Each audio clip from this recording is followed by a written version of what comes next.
Assalamualaikum warahmatullahi wabarakatuh. Ketemu lagi di channel YouTube saya. Gimana kabarnya? Mudah-mudahan selalu sehat di bawah lindungan Allah Subhanahu wa taala. Buat yang baru ketemu dengan YouTube ini, perkenalkan. Saya Zuli Sikawati. Saya apoteker akademisi dari Fakultas Farmasi Universitas Gadjah Mada. Mau tanya nih, kalian termasuk golongan yang mau divaksin atau yang menolak vaksin? Oke, pada konten ini saya mau coba bahas ataupun ngobrolin tentang vaksin. Ya, dalam hiruk-pikuk program vaksinasi COVID di Indonesia, beberapa waktu yang lalu saya tidak sengaja tercebur di dalam hiruk-pikuk pemberitaan, yang itu sungguh tidak saya duga sebelumnya. Jadi mungkin ada yang pernah melihat saya di TV atau mungkin mendengar di radio atau mungkin membaca tulisan saya yang dirujuk oleh beberapa media. Ya, itu benar-benar bukan suatu kesengajaan. Tapi memang, sebelum program vaksinasi COVID ini dilakukan, sudah banyak kita mendengar berita tentang persiapan-persiapan tentang vaksin dan banyak kegaduhan yang ada di jagat maya mengenai vaksin. Di mana ada yang menolak, ada yang mendukung, kemudian ketika akhirnya pemerintah mendatangkan vaksin CoronaVac dari Sinovac China, tetap juga banyak yang bertanya, "Kenapa Sinovac? Kenapa bukan dari Pfizer misalnya atau Moderna atau yang lain?" Ya, dari situ awalnya saya mencoba menulis begitu, sekedar, buah pikiran saya. Sebelum, hasil uji klinik itu kemudian diumumkan oleh Badan POM, ya yang berbarengan dengan pemberian Emergency Use Authorization, kita masih menunggu-nunggu hasilnya. Tapi waktu itu saya sempat sudah menuliskan di media sosial saya, mengapa sih kok, Indonesia memilih Sinovac pada tahap pertama ini. Dari tulisan-tulisan saya di media sosial, maupun juga ketika saya muncul di televisi atau mungkin di radio, banyak sekali pertanyaan-pertanyaan terkait dengan vaksin COVID-19 ini. Dan dari pertanyaan yang muncul di media sosial maupun juga pada saat wawancara televisi maupun, radio, saya mencoba mengambil beberapa pertanyaan yang sering ditanyakan dan saya kira informasinya ini perlu terus-menerus disampaikan karena, walaupun sudah pernah dijawab, tetap aja lagi ada yang menanyakan, begitu. Baik. Oh ya, sebelumnya saya ingin memberikan catatan dulu bahwa saya bukan ahli vaksin secara khusus ya, eee, sehingga mungkin untuk yang lebih advance saya tidak terlalu menguasai. Bidang saya adalah farmakologi dan saya juga terlibat dalam beberapa uji klinik sehingga kalau ada yang terkait dengan uji klinik biasanya saya bisa memberikan pendapat. Nah, saya coba ya memulai. Jadi, begini, eee, saya sebetulnya sering heran ya, kenapa sih sebagian orang masih ada yang anti terhadap vaksinasi atau imunisasi. Nggak usah ngomong tentang vaksin Covid deh, vaksin-vaksin yang sebelumnya juga banyak juga orang-orang atau gerakan yang anti vaksin dengan berbagai alasan. Sebetulnya kan, vaksinasi atau imunisasi itu kan suatu ilmu yang bisa dipelajari ya, bukan ilmu goib ya. Artinya itu bisa secara ilmiah bisa diterangkan juga mengapa orang memerlukan vaksinasi. Nah, jadi vaksinasi ataupun imunisasi hampir sama sebetulnya ya. Vaksinasi adalah proses untuk memasukkan vaksin ke dalam tubuh untuk memicu kekebalan. Ya, imunisasi juga sama, yaitu suatu proses untuk memicu kekebalan tubuh pada seseorang ya. Nah, eee, sebetulnya memang tubuh kita ini sudah dikaruniai oleh Allah suatu sistem imun dan sistem imun kita bisa belajar begitu. Jadi ketika, tubuh kita mendapatkan suatu paparan ya, karena dunia kan nggak mungkin steril ya. Nah, ketika mendapatkan paparan atau tadi ada virus atau bakteri lewat ya, terhirup atau terpapar begitu, maka tubuh kita akan memberikan pertahanan diri. Salah satunya adalah dengan menghasilkan antibodi begitu. Nah, kekebalan ini, antibodi nanti yang akan melawan dari, virus yang masuk, begitu. Setelah infeksinya berakhir, maka antibodi akan tetap bertahan di dalam tubuh dalam beberapa waktu, ya. Nah, kemudian dalam hal ini, maka orang bisa dikatakan kebal, begitu. Saya coba berikan gambaran, ya.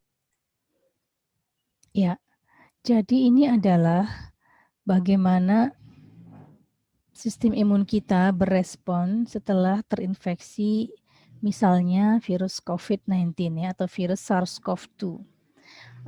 Di sini ini adalah waktu ya, waktu sejak hari ke-0 sampai hari kesekian ya setelah terjadi infeksi. Jadi di sini digambarkan bahwa pada hari ke-0 misalnya kita terinfeksi di sini ya, kemudian mungkin dalam 5 hari ke depan setelah infeksi, kita tidak merasakan apa-apa. Pada saat itu kondisinya masih, tidak bergejala, ya, dan saat itu mungkin virusnya baru sedikit, yang kemudian bisa meningkat lebih banyak kalau tidak ada, upaya-upaya untuk mengeliminasi virus tersebut. Nah, kemudian nanti, mulailah muncul gejala ya, mungkin mulai hari ke-6, hari ke-7 sudah mulai ada batuk, ada mungkin, anosmia ya, nggak bisa mencium bau. Nah, kemudian mulai pada hari ke-7 ini mulailah suatu antibodi yang namanya imunoglobulin M atau IgM itu mulai terdeteksi atau mulai berproduksi ya, sampai hari ke-14 ini memuncak dan kemudian dia akan turun lagi. Kemudian di hari ke-14 ini mulai digantikan oleh adanya imunoglobulin G. Imunoglobulin G adalah antibodi yang kemudian muncul setelah IgM. Jadi memang ada 2 macam antibodi yang bisa diproduksi, yaitu IgM dan IgG. Di mana IgM adalah antibodi yang pertama kali muncul, begitu ya. Tapi dia sifatnya hanya sebentar, dia akan turun lagi. Sedangkan yang bertahan lama adalah IgG atau imunoglobulin G. Nah, IgG itu baru muncul hari ke-14, yang kemudian dia nanti akan bisa bertahan cukup lama di dalam tubuh. Jika antibodi ini berada dalam jumlah yang cukup tinggi di dalam tubuh dan dalam waktu yang lama, maka pada saat itu orang menjadi kebal. Kenapa? Jadi ketika dia terpapar lagi misalnya oleh suatu infeksi virus, infeksi yang sama, maka antibodi di dalam tubuhnya kan sudah tinggi, maka akan bisa segera mengeliminasi virus yang masuk ya. Kalaupun misalnya, eee, tetap terpapar, biasanya gejalanya lebih ringan, begitu ya. Nah, jadi ini adalah keadaan secara alami ketika tubuh kita terpapar oleh virus COVID. Namun demikian, produksi antibodi ini bisa dipicu dengan cara buatan, yaitu dengan vaksinasi. Nah, kalau untuk virus kalau untuk yang alami kita benar-benar menggunakan virus yang asli, yang beneran, maka kalau untuk vaksinasi ini, kita memicu produksi antibodi ini dengan menggunakan, bisa dengan virus yang telah dilemahkan atau mungkin dengan virus yang mati atau terinaktivasi begitu, ya. Yang itu tapi tetap hasilnya sama yaitu bisa memicu antibodi sehingga ketika nanti virus yang benerannya datang ya, kita tubuh sudah siap ya dengan tentara antibodi tersebut sehingga bisa segera mengeliminasi dari virus tersebut sehingga insya Allah kita tidak terpapar oleh COVID begitu. Nah, jadi sebetulnya prinsipnya seperti itu ya teman-teman, bahwa tujuan vaksinasi adalah menyiapkan tubuh kita untuk menghasilkan antibodi supaya nanti ketika ada paparan virus, tubuh kita sudah siap. Nah, sekarang masuk kepada macam-macam vaksin. Ada berapa sih macam-macam vaksin gitu ya? Nah, jadi kalau zaman saya sekolah dulu, waktu mungkin SMP, SMA, kita belajar tentang vaksinasi. Sering disebutkan bahwa vaksin itu adalah virus atau bakteri yang dilemahkan atau yang mati tadi ya, diinaktivasi begitu. Ya, itu adalah teknologi yang sudah klasik, tetapi sampai saat ini masih banyak dipakai. Itu yang merupakan teknologi yang banyak dipakai untuk membuat vaksin. Ya, termasuk untuk membuat vaksin polio, vaksin hepatitis begitu ya. Itu menggunakan inactivated virus ya. Ya, selain dengan platform yang tadi sudah disebutkan yaitu virus yang diinaktivasi atau virus yang dilemahkan, ada juga beberapa platform vaksin yang lain, yaitu berupa viral vector baik yang replicating maupun yang non-replicating seperti ini. Kemudian juga ada yang menggunakan platform DNA, RNA, dan juga protein based ya atau berbasis protein seperti subunit protein. Nah, jadi ada beberapa jenis platform vaksin yang digunakan untuk pengembangan vaksin COVID-19. Seperti yang terlihat di sini, ini adalah gambaran per bulan Agustus tahun lalu ya, yaitu bagaimana para pembuat vaksin ini berlomba-lomba untuk membuat vaksin COVID-19 dan ada beberapa platform seperti ini ya. Jadi seperti vaksinnya Sinovac maupun Sinopharm, dia menggunakan, inactivated virus ya, platformnya waktu itu sudah mencapai uji klinik fase 3. Juga yang sudah mencapai uji klinik fase 3 pada saat itu adalah dari, Oxford yang bekerjasama dengan AstraZeneca dan mereka menggunakan platformnya adalah viral vector non-replicating. Nah, kemudian untuk Pfizer ya dan Moderna menggunakan platformnya adalah mRNA ya. Jadi ada perbedaan platform atau teknologi di dalam pengembangan. Tentu masing-masing akan ada kelebihan dan kekurangannya dari masing-masing platform tersebut ya.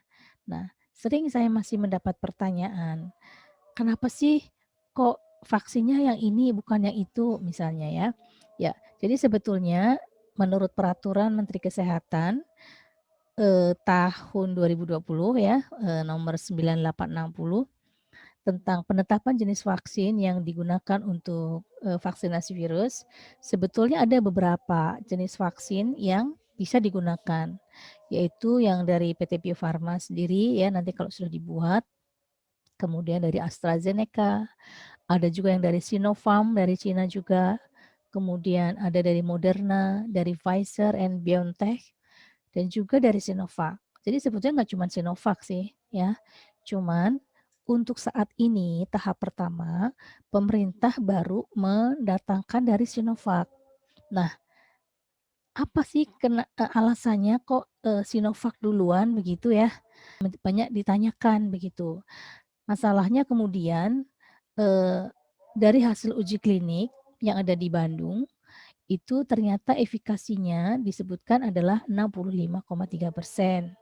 Sedangkan kalau, berita di luaran, misalnya vaksin dari Pfizer misalnya ya atau dari Moderna, itu, rata-rata efikasinya di atas 90%.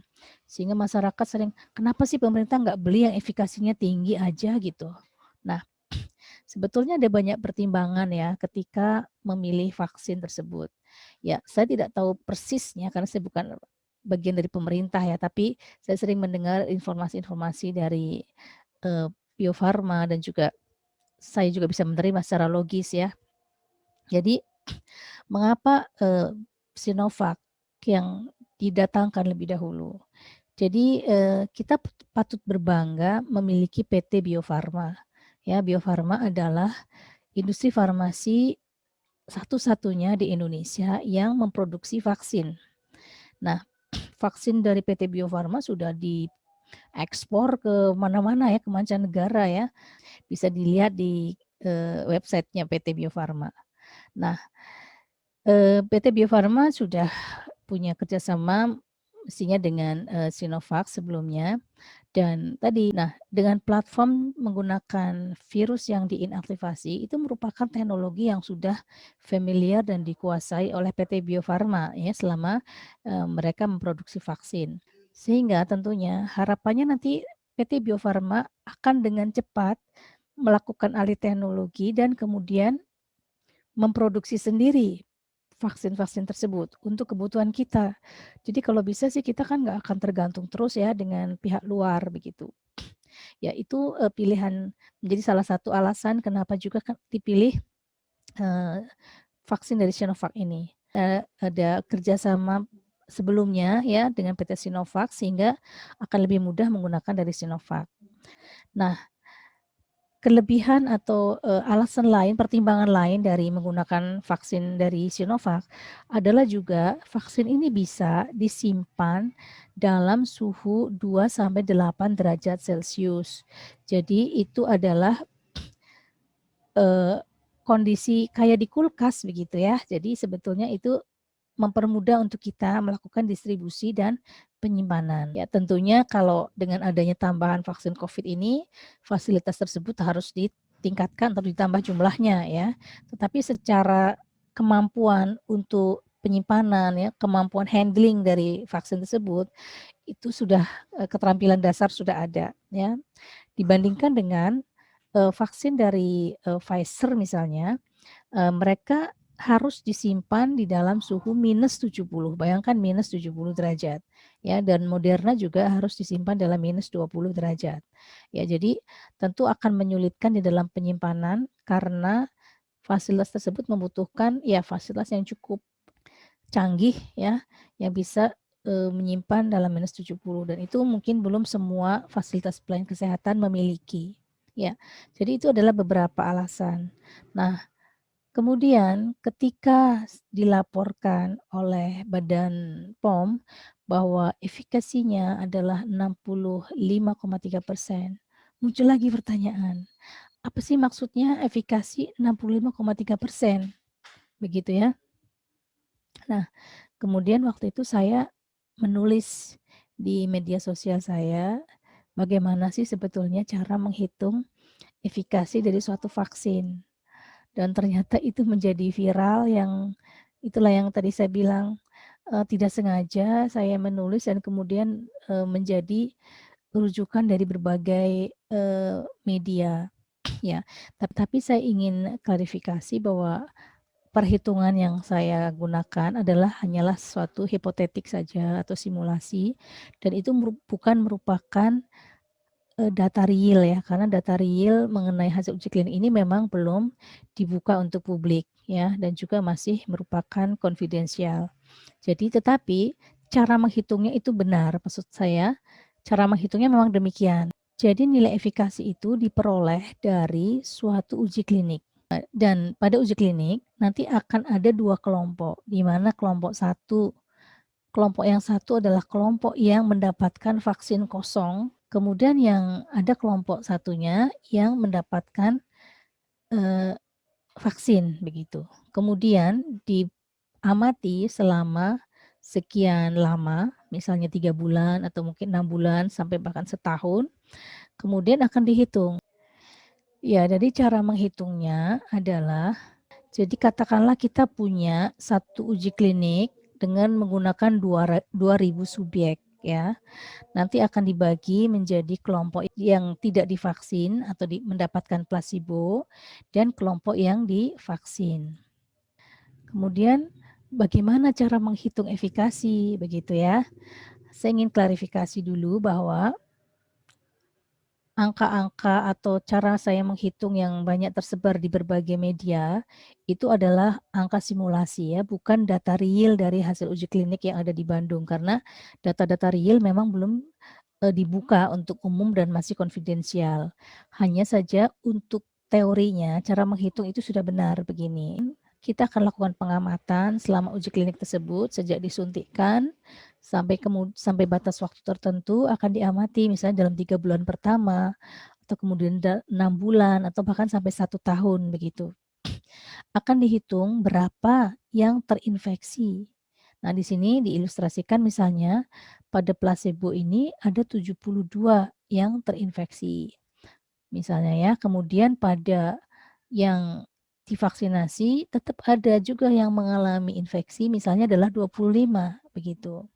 Nah, dari sini kan berarti kalau ini 1.000 masing-masing pesertanya, maka ini akan menjadi 72/1000 ya atau 7,2%. Di sini 25/1000 ya. Kemudian di sini adalah 7,2 sama ya. Jadi ini adalah dibagi dengan proporsi dari yang kasus yang placebo tadi. Kalau ini dihitung 7,2 dikurangi 2,5 dibagi 7,2 kali 100 akan ketemu F65,3% begitu. Nah, dan dalam kasusnya Sinovac vaksin kemarin angka ini sudah melebihi kriteria minimal dari efikasi suatu vaksin yang bisa diterima. Karena WHO standarnya adalah 50%, yaitu bisa mengurangi 50% dari kejadian infeksi. Dalam hal ini, kalau misalnya angkanya 65,3, artinya vaksin tersebut bisa menurunkan kejadian infeksi sampai 65,3%. Kalau kita hitung berapa yang bisa diselamatkan begitu ya, dari 72 ke 25 itu kan ada sekitar 47 ya, artinya ada 47 orang yang bisa terproteksi atau terhindar dari infeksi COVID. Ya, itu secara simulasi ya, jadi untuk gampang memahaminya. Jadi kalau itu kemudian dikalikan sekian ya, tentu angka segitu akan jadi sangat bermakna begitu di dalam kita menyediakan layanan kesehatan kalau angka infeksi itu bisa berkurang begitu ya. Teman-teman tahu sendiri bagaimana sekarang sangat sulit untuk mendapatkan fasilitas untuk di rumah sakit buat mereka-mereka yang terpapar COVID ya karena sudah sangat penuh begitu. Sehingga jika bisa mengurangi sampai sekian persen itu tentu sangat sangat amat signifikan ya secara dampak begitu. Ya. Hal lain yang sering ditanyakan terkait dengan efikasi adalah kok bisa efikasi vaksinnya itu beda-beda. Misalnya di Turki katanya bisa sampai 91%. Di Brasil waktu itu bisa sampai 78%. Ya, walaupun sekarang katanya ada revisi menjadi 50,4%. Nah, ini perlu dipahamkan juga bahwa hasil efikasi vaksin ini dapat dipengaruhi dari kondisi uji kliniknya. Sekali lagi, efikasi ini tadi sudah saya jelaskan berasal dari suatu uji klinik. Nah, kalau misalnya jumlah subjek ujinya berbeda, karakteristik subjek ujinya berbeda, tingkat risiko infeksi di tempat uji kliniknya berbeda, mungkin lama pengamatannya juga beda, mungkin akan menghasilkan angka efikasi yang berbeda walaupun menguji vaksin yang sama. Sama-sama vaksin Sinovac misalnya, tetapi misalnya jumlah subjek ujinya beda, ya, kemudian karakteristik subjek ujinya, misalnya di Indonesia menggunakan populasi umum, tetapi di Turki misalnya menggunakan populasi sebagian besar adalah tenaga kesehatan, di mana risiko infeksinya lebih tinggi, maka akan bisa menghasilkan angka yang berbeda. Bisa dibayangkan kalau misalnya uji klinik dilakukan pada kondisi pada tempat di mana risikonya tinggi, maka pada kelompok yang tidak divaksin, mungkin angka infeksinya akan menjadi meningkat. Sehingga ketika masuk dalam hitungan, efikasinya menjadi lebih besar. Tapi secara ekstrim dibayangkan kalau misalnya uji klinik dilakukan pada tempat yang relatif aman, subjeknya nggak pernah pada keluar rumah, selalu menggunakan masker dan sebagainya. Maka ibaratnya tidak usah pakai vaksin juga tidak akan terinfeksi begitu. Sehingga ketika dihitung kelompok yang tidak divaksin dengan kelompok yang divaksin ternyata nggak jauh beda. Artinya sama-sama sedikit yang terinfeksi. Nah, kalau seperti itu, maka akan mengubah lagi nilai atau hitungan dari efikasinya seolah-olah efikasinya rendah. Karena di kelompok yang tidak divaksin pun tidak banyak yang kena infeksi. Ya karena tadi kondisinya memang tidak risiko tinggi begitu ya. Jadi nilai efikasi bukanlah harga mati begitu ya, bisa berubah. Termasuk angka 65,3 ini kan dari interim report ya, dari laporan sementara, dan uji kliniknya masih berlangsung sehingga nanti akan mungkin saja berubah ya, mudah-mudahan bisa meningkat begitu ketika pengamatannya diperpanjang, karena pengamatannya kan kemarin baru sampai 6 bulan ya, dan uji klinik ini masih akan berlangsung sampai 6 bulan ke depan. Ya, jadi begitu ya, kenapa efikasi itu bisa berbeda-beda dan itu bukan suatu harga yang mati, bisa berubah. Jadi demikian teman-teman, itu adalah pertanyaan yang sering ditanyakan. Nah, ada satu lagi nih yang perlu juga dipahamin terkait sama efikasi ini dan keamanan. Karena saya pernah ditanya juga, atau nggak cuma sekali ya, beberapa kali ditanya, Prof, kalau suatu vaksin efikasinya 65,3%, apakah aman dipakai untuk manusia? Nah, ini pertanyaan yang kurang tepat. Kenapa? Karena efikasi dan keamanan itu adalah hal yang berbeda atau parameter yang berbeda. Jadi dalam suatu uji pengembangan obat, ya, obat maupun vaksin, ada dua parameter yang harus kita ukur, yaitu efikasinya atau kemanjurannya dan keamanannya. Efikasi pada vaksin berkaitan dengan tadi kemampuan dia menurunkan kejadian infeksi. Tetapi kalau untuk keamanan adalah seberapa banyak produk tersebut menyebabkan efek yang tidak diinginkan. Semakin banyak efek yang tidak diinginkan yang terjadi dibandingkan dengan placebo, maka keamanannya menjadi rendah. Begitu. Nah, sangat mungkin suatu vaksin yang efikasinya tinggi misalnya, tapi keamanannya rendah. Artinya apa? Efek sampingnya besar, begitu. Atau sebaliknya, bisa juga suatu vaksin yang mungkin efikasinya sedang, begitu ya. Kalau rendah kan nggak kepake. Sedang, tetapi keamanannya tinggi, begitu. Jadi kadang-kadang kita harus menyeimbangkan atau mempertimbangkan masalah efikasi dan keamanan. Sekali lagi untuk eee, vaksin dari Sinovac ini secara keamanan sudah dibuktikan dari beberapa uji klinik yang dilakukan, juga dari riwayat penggunaan platform yang sama ya untuk vaksin-vaksin yang lain, dan juga dari mungkin testimoni dari kemarin-kemarin yang sudah pada divaksin dan kayaknya tidak ada masalah-masalah yang berarti ya, maka dari segi keamanan sudah dapat dikatakan aman. Nah, hanya saja memang efikasinya tidak terlalu tinggi. Untuk itu harus didampingi dengan kepatuhan terhadap protokol kesehatan ya. Jadi tetap harus pakai masker, menjaga jarak, mencuci tangan dan lain-lain ya. Karena apa?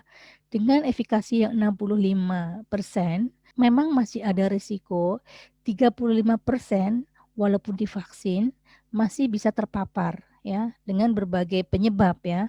Mungkin misalnya walaupun sudah terbentuk antibodi tapi mungkin antibodinya cepat hilang atau bagaimana, itu kan sangat individual. Nah, itu yang menyebabkan tetap harus menjaga protokol kesehatan. Nah, itu yang bikin saya agak heran adalah sudah dikasih gratis loh. Pemerintah sudah menyediakan.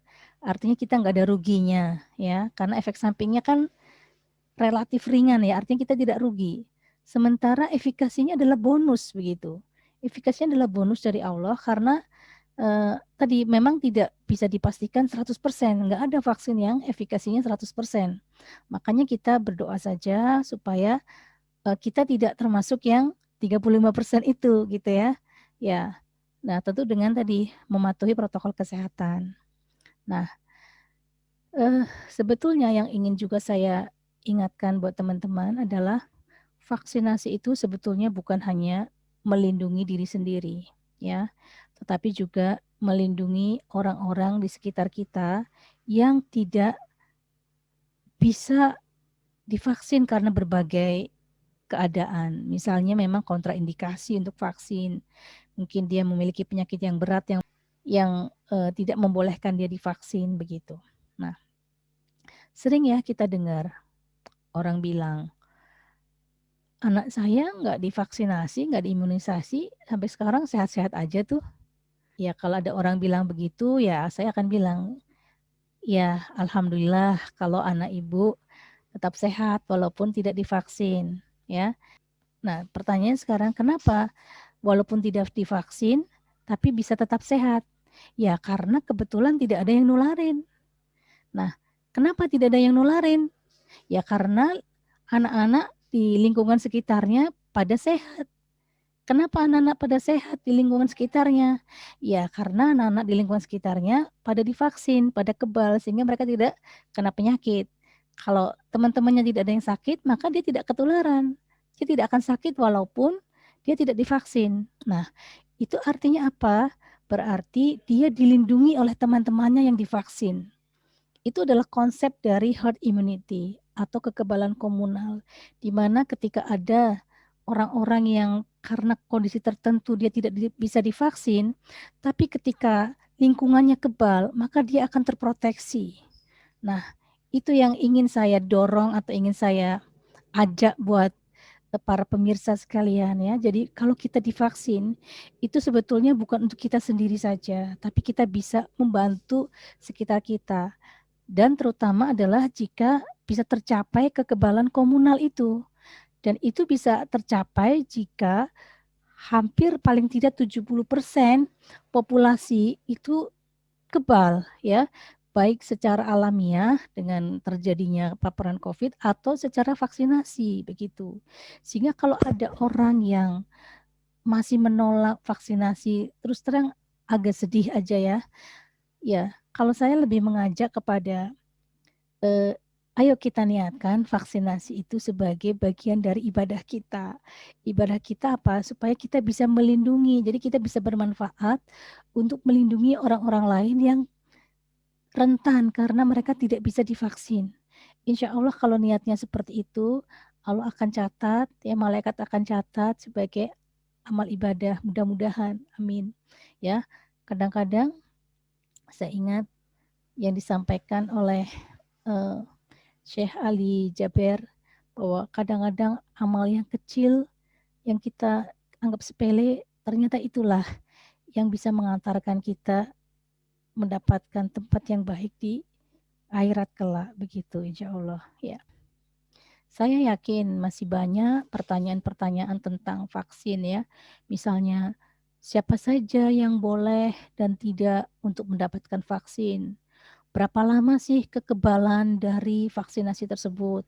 Ya, apalagi ya banyak sekali pertanyaannya. Ya, jadi kalau tentang kekebalan, kekebalan dari vaksin itu sampai saat ini belum bisa dipastikan ya, tetapi kita ekspektasikan mungkin sekitar 8 sampai 12 bulan ya harapannya. Tapi yang dari hasil uji klinik di Bandung kemarin, karena memang pengamatannya baru 3 bulan untuk mengukur antibodi, sampai saat ini antibodi pada 3 bulan setelah injeksi atau setelah vaksinasi itu masih tinggi ya dari 99% subjek itu mendapatkan antibodi yang tinggi pada 3 bulan. Hanya saja kita belum tahu untuk 6 bulan atau mungkin apa namanya waktu yang lebih lama karena memang belum diukur lagi begitu ya.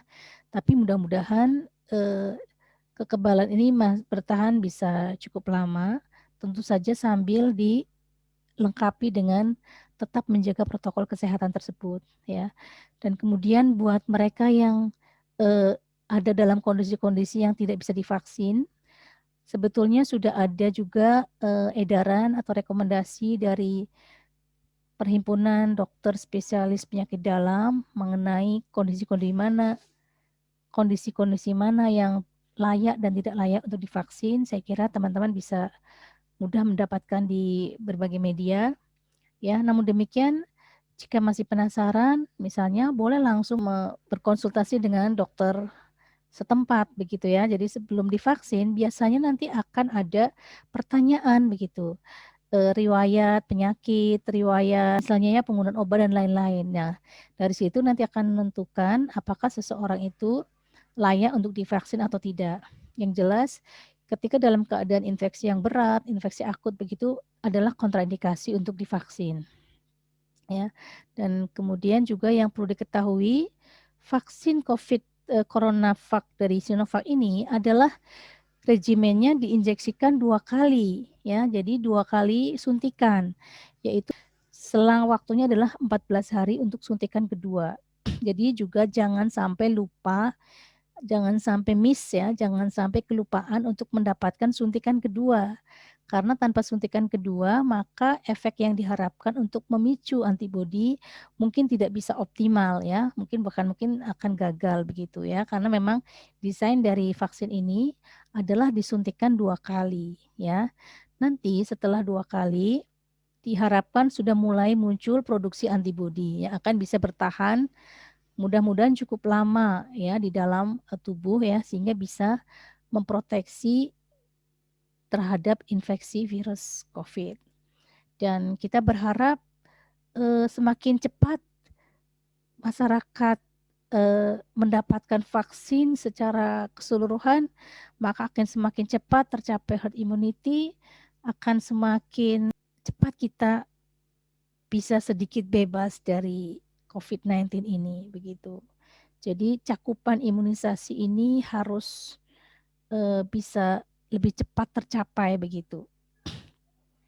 Dan kita berharap dengan semakin banyak orang yang mau divaksinasi ya nanti setelah mendapatkan giliran, semakin cepat cakupan imunisasi ini tercapai sampai katakanlah 70% populasi, maka kita akan segera mencapai herd immunity.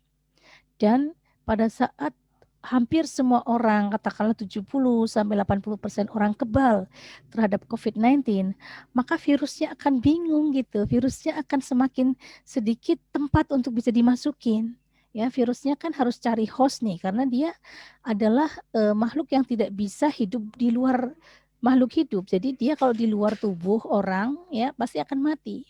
Maka ketika semua orang udah kebal, nggak bisa dimasukin, nanti virusnya lama-lama akan musnah juga begitu, karena dia tidak ada lagi inang yang bisa dimasuki ketika kekebalan sudah tercapai dalam populasi itu sampai 70-80%. Ya, itulah harapan kita semuanya.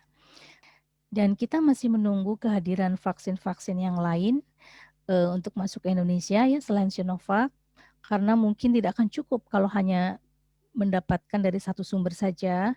Namun demikian perlu diketahui bahwa semua vaksin-vaksin yang akan masuk ke Indonesia itu pasti akan melalui proses review dan pendaftaran ya dan persetujuan dulu oleh Badan POM ya untuk kemudian mendapatkan emergency use authorization berdasarkan data-data hasil uji klinik yang dilakukan di negara-negara di mana vaksin tersebut diuji klinikan. Setelah itu baru boleh digunakan di Indonesia ya. Jadi nanti kita tunggu saja mungkin tahap kedua atau tahap ketiga nanti akan ada vaksin-vaksin lain ya. Dan apakah hanya vaksin dari pemerintah saja? Saya belum bisa memprediksi sekarang, tetapi dimungkinkan mungkin ada vaksin jalur mandiri. Artinya mungkin ada pihak-pihak yang diberi izin untuk mengadakan vaksin, dan buat saya itu satu alternatif yang bisa dipikirkan karena akan mempercepat program vaksinasi ini supaya lebih cepat tercapai cakupan imunisasi di seluruh negeri ini begitu. Tentu saja harus ada perangkat regulasi yang baik untuk mendukungnya. Oke ya. Aduh dari tadi mau berhenti nggak jadi karena ada aja tiba-tiba yang terlintas yang ingin disampaikan ya mumpung masih on air begitu. Jadi saya sampaikan. Baiklah sekarang saya mau beneran berhenti ya. Baik, oke.